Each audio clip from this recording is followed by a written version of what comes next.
हम यहाँ पर घूमने आए, देखने आए थे लाहौर, तो वो आज तक देख रहे हैं। भाई तो हम पर बहुत बड़ा परिवार था। अब भी आता किसी को देखा नहीं मरते हुए। उर्दू पॉइंट की वीडियोस देखने के लिए हमारा चैनल सब्सक्राइब कीजिए और बेल के आइकन पर क्लिक कीजिए ताकि आप हमारी तमाम आने वाली वीडियो से बाखबर रह सकें। अस्सलामुअलैकुम नाज़रीन, आप देख रहे हैं उर्दू पॉइंट और मैं हूं आपकी मेज़बान ज़ोफ़िशा नकवी। नाज़रीन, जब बड़े सग़ीर पाक व हिंद में अलहदगी हुई, पार्टीशन हुई, तो उस वक्त बहुत सी कहानियाँ ऐसी थीं जो कि दुखी कहानियाँ थीं। बहुत से लोग ऐसे थे जो अपने प्यारों से बिछड़ गए थे, उनके साथ रहने वाले लोग, उनके घर वाले, उनके प्यारे उनसे अलग हो गए थे। इसके साथ साथ अक्सर औक़ात हमने बहुत सी ऐसी कहानियाँ सुनी हैं कि क़त्ल व गारत के वाक़यात हुए, पाकिस्तान से इंडिया आना, इंडिया से पाकिस्तान आना बहुत ज़्यादा मुश्किल था और लोगों ने बहुत ज़्यादा कसम पुष्टी की हालत गुजारी और बहुत से बुरे वाक़यात से गुज़रे और बहुत से उन्होंने मुश्किलात और परेशानियाँ बर्दाश्त की, उसके बाद वो पाकिस्तान आ सके। वहीं इस सारी सिचुएशन में एक शख्स ऐसा था जो लाहौर देखने आया था, लाहौर घूमने आया था और लाहौर की बत्तियों में गुम होकर रह गया, उसके बाद वापस इंडिया ना जा सका। आज हमारे साथ ये 90 साला शख्स मौजूद हैं जो कि पार्टीशन के वक्त 18 साल के थे। 18 साल की उम्र में ये इंडिया से पाकिस्तान आए थे लाहौर घूमने, चूँकि उस वक्त वो एक ही इलाका समझा जाता था, बड़े सग़ीर पाक व हिंद का एक ही जगह थी, तो ये लाहौर घूमने यहाँ आए और ये लाहौर में ही थे कि जब पार्टीशन का ऐलान कर दिया गया और इंडिया और पाकिस्तान दोनों अलहदा हो गए। अब इन्हीं से जानते हैं कि ये वापस क्यों नहीं गए, अपने घर वालों के साथ ज़िंदगी क्यों नहीं गुजारी और अब तक लाहौर में क्यों रह रहे हैं। अस्सलाम वालेकुम बाबा जी। वालेकुम अस्सलाम। बाबा जी, क्या नाम है आपका? मोहम्मद हसन निज़ामी। बाबा जी, आपकी इस वक्त उम्र क्या है? 90 साल। 90 साल आपकी उम्र है। जैसा कि आपने बताया आप 18 साल के थे जब आप यहाँ लाहौर घूमने आए, तो ज़रा हमारे नाज़रीन को ये बताइएगा कि आप लाहौर घूमने आए थे, आपके अम्मा अब्बा, आपके बाकी घर वाले भाई बहन कहाँ थे सारे? वो सब यूपी रामपुर स्टेट वहीं रहते थे। हम यहाँ पर घूमने आए, देखने आए थे लाहौर, तो वो आज तक देख रहे हैं। तो इस आप लाहौर में ही थे जब पार्टीशन हो गई, तो उसके बाद आप वापस नहीं जा सके, दिल नहीं किया जाने का? वो ऐसा हुआ, फिर कुछ अरसा खुल गई जगह, ऐलान किया कि जो इंडिया जाना चाहता चला जाए, हिंदुस्तान पाकिस्तान बन गया है। उधर इंडिया ने ऐलान किया भाई हिंदुस्तान पाकिस्तान बन गया है, जो पाकिस्तान जाना चाहता चला जाए। तो यूपी और सीपी एक ऐसा इलाका है कि वहाँ ये इल्म ही नहीं था कि हिंदुस्तान और पाकिस्तान कब बन गया। तो जब उन्होंने ये बात सुनी तो वो वहाँ से हिजरत करके चले पाकिस्तान बनने के बाद कि यार पाकिस्तान पाक मुल्क बन गया, वहाँ पर फरिश्तों का पहरा होगा। वो हिजरत करके चले, वो काफिले कटे। वो काफिले यहाँ पहुँचे पाकिस्तान? वो अधूरे पहुँचे, कोई कटा, कोई मरा, कोई डुबला, कोई लंगड़ा। तो इसमें आपने नहीं कोशिश की कि आप पाकिस्तान से वापस यूपी चले जाएं? मैंने ऐसा किया कि जब ये लक्ष्मी बिल्डिंग है यहाँ पर इन्होंने बोर्ड लगा दिया और नाम दर्ज करना शुरू कर दिए कि जो जाना चाहता चला जाए। तो वहाँ पर नाम दर्ज कराया, तो बसें यहाँ से चलती थी स्टेशन से, तो वो जाके छोड़ती थी बस सहारनपुर, पंजाब में नहीं छोड़ती थी। तो काफ़ी अरसे बाद तो हमने नाम दर्ज करा दिया, वो जनाब उन्होंने लिख लिया। जब वो टाइम और दिन आया, हम चले गए। बस ने जाके अमृतसर स्टेशन पे पड़ाव किया, लोगों ने चाय पानी पी, तो फिर बस में बैठ के चले जी सहारनपुर। हम नहीं बस में बैठे, मैं नहीं बैठा, मैं वही आपको बता रहा हूँ ना, मैं नहीं बैठा। तो वो ड्राइवर था, पठान था, माशाल्लाह नमाजी मेरा पड़ा हुआ था। उसने कहा भाई ये पंजाब है, यहाँ आपको कोई मार देगा। मैंने कहा यार मैंने इंडिया आना था, मैं आ गया, अब मुझे परेशान ना करें। तो उन्होंने कहा ओ छोड़ो, कम वक़्त को मरने दो। तो वो कोई बात नहीं। तो रात को गाड़ी जाती थी मुरादाबाद, उसमें हम बैठे, मुरादाबाद जा उतरे। तो उधर से फिर खोपरा पार होके लोग आ रहे थे, तो सोचता ऐसा माहौल था अनपढ़ लोगों में, अरे यार जैसे जा रहे हैं ऐसे ही आ जाएंगे। बस फिर नहीं आ, वापस आ गए। वापस आ गए पाकिस्तान? बस फिर जा नहीं सके। अच्छा, आपके घर वालों में और कौन कौन है, कितने बहन भाई हैं आपके? इस वक्त तो जी सबको अल्लाह ताला ने कबूल कर लिया है। वह मेरे भतीजी भतीजे, पोती पोते, देवती देवते ये रह गए। तकरीबन कुल कितने मेंबर हो जाएंगे आपकी फैमिली के अब? इस वक्त लगाया जाए, जैसे अब 2 बोगियां भर जाएंगी। हाँ भर जाएंगे अब भी। इस वक्त हकीकत है भाई, तो हम पर बहुत बड़ा परिवार था, बहुत बड़ा परिवार था। कौन कौन था आपके परिवार में? मेरे वालिद थे, मेरे चचा थे, मेरे ताया थे, मेरे चाचों के लड़के थे, मेरे कज़न। बहुत बहुत बड़ी फैमिली थी। जैसे कि नाज़रीन, आपने सुना कि बाबूजी ने हमें बताया कि उनका बहुत बड़ा ख़ानदान था वहाँ पर, और उसके बाद वो लाहौर देखने आए थे, और अभी तक उनका यही कहना था कि वो लाहौर की बत्तियों में गुम होकर रह गए। तो आपको ये बात महसूस नहीं हुई कि आप यहाँ रह गए, आपका सारा ख़ानदान वहाँ था, घर वालों से दूरी महसूस नहीं होती थी? हुई, मगर किस काम। उस वक्त वही साहब है, बगैर पढ़ के जो है परिंदा फड़फड़ाता ही रहता है।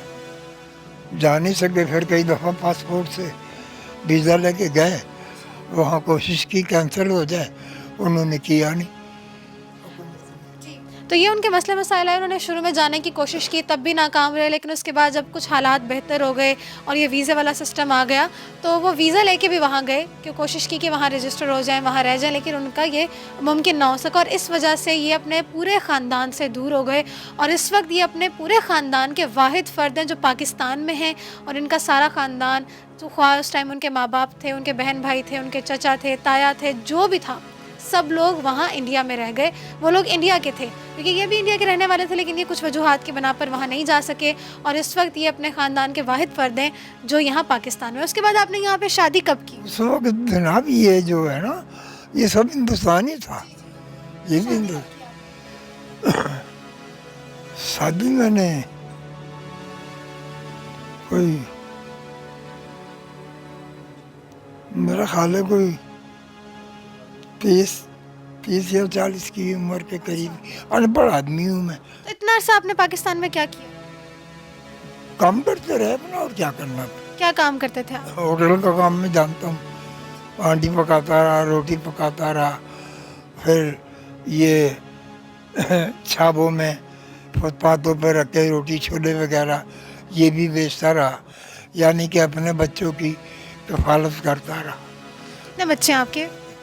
मेरे माशाल्लाह 3 लड़के हैं, 1 लड़की है। बस ये मेरा परिवार है सब। तो उसके बाद जब आप इंडिया जाते थे अपने घर वालों को मिलने, तब उनका कैसा रिस्पॉन्स होता था, क्या कहते थे वो आपको? बस वो यही कहते थे, यार तूने गलती की। मैं क्या, बस ठीक है, जो होना था हो गया। लाहौर की बत्तियां देखने नहीं जाना चाहिए था? और दरअसल, और हमने कोई मुतालबा भी नहीं किया। अक्सर ऐसा होता है कि यार मुझे दो, ये मेरा हिस्सा है। ना ना ना। अच्छा, अभी आपने बता रहे थे मुझे कि आपका जो सारा ख़ानदान था ना, बड़े आप ज़िम्मेदार लोग थे, बहुत अमीर थे, अच्छा खासा घर बार था। अभी भी है। तो आपका जो ख़ानदानी तौर पे आप इतने अमीर थे, आपका घर बार था, उसके बाद पाकिस्तान आकर आपको होटलों पे काम करना पड़ा, छोटी छोटी चीज़ें बेचनी पड़ी, तो आपको बुरा नहीं महसूस होता था? नहीं, कैसे बुरा महसूस हो रहा है। आखिर दुनिया में आए हैं, पैदा हुए हैं, हाथ का पैर हिलाएंगे तो कुछ होगा ना, ऐसे थोड़ी हो जाएगा। अगर उनके पास भी होते तो कुछ करना ही पड़ता ना, कोई हल बैल ये वो। तो बाबा जी, मुझे ये बताएं कि इतना अरसा आपने गुजार लिया लाहौर आके, आप खुश भी रहे, आपको यहाँ की बत्तियाँ भी पसंद आ गई, बत्तियों में गुम भी हो गए, पार्टीशन भी हो गई, आपके घर वाले सारे वहाँ रह गए, आप बाद में भी उनको मिलने जाते रहे, लेकिन उसके अलावा कभी भी आपने बैठकर अपने माँ बाप को, अपने बहन भाइयों को याद किया कि आप सबसे अलग हैं? अब भी याद आती, किसी को देखे नहीं मरते हुए, सब ऐसे अफसोस है यानी आपको इस सारी बात?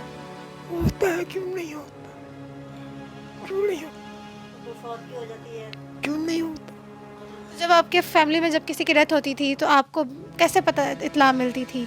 जाते थे आप वहाँ पर? फिर खतों किताब कहाँ कहाँ पासपोर्ट बनेगा, वीजा मिलेगा, फिर कहीं जाएंगे, ऐसा। तो تو جی ناظرین، آپ نے ان کی ساری بات سنی. ان کا کہنا تھا کہ جب ایون ان کے خاندان میں کسی کی وفات بھی ہوتی تھی، خط و کتابت کے ذریعے ان کو پتہ تو لگ جاتا تھا، لیکن وہ ویزے کے مسائل کی وجہ سے وہاں جا بھی نہیں سکتے تھے، اور یوں ایک شخص اپنے ہی خاندان سے، اپنے ہی ملک سے یوں علیحدہ ہو گیا. بابا جی کی آپ نے تمام داستان سنی. اس وقت ان کی عمر 90 سال ہے، لیکن ماشاءاللہ آپ چلتے پھرتے ٹھیک ہیں. اس کے علاوہ کوئی جسمانی بیماری تو نہیں آپ؟ جسمانی بیماری یہی کہ چلا نہیں جاتا، کمزوری بہت زیادہ ہے، بہت ہی زیادہ ہے. کوئی کھایا پیا کچھ نہیں جاتا. اب میں ٹیکے لگوا رہا ہوں، وہ طاقت کے جو ہوتے ہیں، وہ 20 کا کورس کرنا ہے پورا. اس کی وجہ سے میں کچھ تھوڑا ادھر رہا. تو اب اپنے زندگی کے دن آپ کیسے گزارتے ہیں؟ مطلب کیا روٹین ہوتی ہے آپ کی؟ لیکن ماشاءاللہ آپ چلتے پھرتے ٹھیک ہیں. اس کے علاوہ کوئی جسمانی بیماری تو نہیں آپ؟ جسمانی بیماری یہی کہ چلا نہیں جاتا، کمزوری بہت زیادہ ہے، بہت ہی زیادہ ہے. کوئی کھایا پیا کچھ نہیں جاتا. اب میں ٹیکے لگوا رہا ہوں، وہ طاقت کے جو ہوتے ہیں، وہ 20 کا کورس کرنا ہے پورا. اس کی وجہ سے میں کچھ تھوڑا ادھر رہا. تو اب اپنے زندگی کے دن آپ کیسے گزارتے ہیں؟ مطلب کیا روٹین ہوتی ہے آپ کی؟ سارا دن کیا کرتے ہیں؟ دیکھیں جی، گھر میں رہتا ہوں، یہ بچے ہی ہیں، کبھی دودھ دے دیتے ہیں، کبھی جوس دے دیتے ہیں. جو کچھ کھانے کو کہتا ہوں وہ کھانے کو دے دیتے بچے آپ کا صحیح خیال رکھتے ہیں؟ ہیں. جی ہاں، جب تو ابھی تک ہے ایسا ہی ہے نا، نہ خیال رکھتے کام. اس کے علاوہ کوئی بات آپ بتانا چاہیں اپنے گھر والوں کے بارے میں، اپنے بہن بھائیوں کے بارے میں، کچھ ہم سے شیئر کرنا چاہیں؟ اب کیا شیئر کرنا، کسے کرنا ہے؟ کوئی ہوتا تو کرتے بھی. اب تو یہی ہے، خدا کے بعد جو دنیا دولت ہے یہی لوگ ہیں. بہت شکریہ بابا جی. تو جی ناظرین، آپ نے بابا جی کی ساری کہانی سنی. اس وقت ان کی عمر 90 سال ہے، اور جسمانی بیماریوں کے بارے میں انہوں نے بتایا کہ تھوڑا سا ان کو سانس کا مسئلہ اور چلنے پھرنے کی وجہ سے کمزوری بھی ہے. اس ساری گفتگو میں جو میں اب تک سمجھ پائے کہ یقیناً وہ یہاں آئے گھومنے پھرنے، لاہور کی رونقیں دیکھنے، اور شاید جوانی کا دور تھا، اس ٹائم یہ چیزیں انہوں نے ریئلائز نہیں کی کہ بعد میں کیا ہونے جا رہے ہیں. اور تھوڑی سی دیر کے بعد جب وہ ان کو ریئلائز ہوا کہ ان کو اپنے گھر جانا چاہیے، اپنے ماں باپ کے پاس رہنا چاہیے، تب وہ ان کے لیے ممکن نہ رہ سکا. اور اس طرح سے وہ اپنے تمام رشتہ داروں سے، تمام قریبی رشتوں سے، بہن بھائیوں سے، ماں باپ سے، چچا تایا سے، سب سے دور ہو کر یہاں پاکستان میں اکیلے اپنی زندگی گزارتے رہے. تو یہ تھی اس شخص کی کہانی، اور امید کرتی ہوں کہ آپ کے لیے بھی یقیناً بہت دلچسپ بھی رہی ہوگی. اس کے ساتھ ساتھ کہیں نہ کہیں آپ کو بھی یہ سن کر دکھ ضرور ہوا ہوگا کہ ان تمام مسئلے مسائل میں، اس پارٹیشن میں ایک شخص اپنے خاندان سے دور ہو گیا اور تنہا تنہا اپنی یہاں پر پاکستان میں زندگی گزار رہا ہے. ایون اپنے گھر والوں کے فوت ہونے پر بھی وہ وہاں انڈیا نہیں جا سکے تھے، اور اس کا انہیں ابھی تک افسوس ہے. اپنے گھر والوں کو یاد کرتے ہیں وہ کہ ان سے مل نہیں سکے، ان کے ساتھ اس طرح سے زندگی نہیں گزار سکے. لیکن وہ خوش بھی ہیں یہاں پاکستان میں رہتے ہوئے کہ ان کو پاکستان سے کوئی گلہ نہیں ہے. پاکستان رہتے ہوئے خوش ہیں، ساتھ ساتھ انہوں نے محنت مزدوری کر کے اپنی زندگی گزاری. اسی کے ساتھ مجھے دیجیے اجازت، اور دیکھتے رہیے اردو پوائنٹ.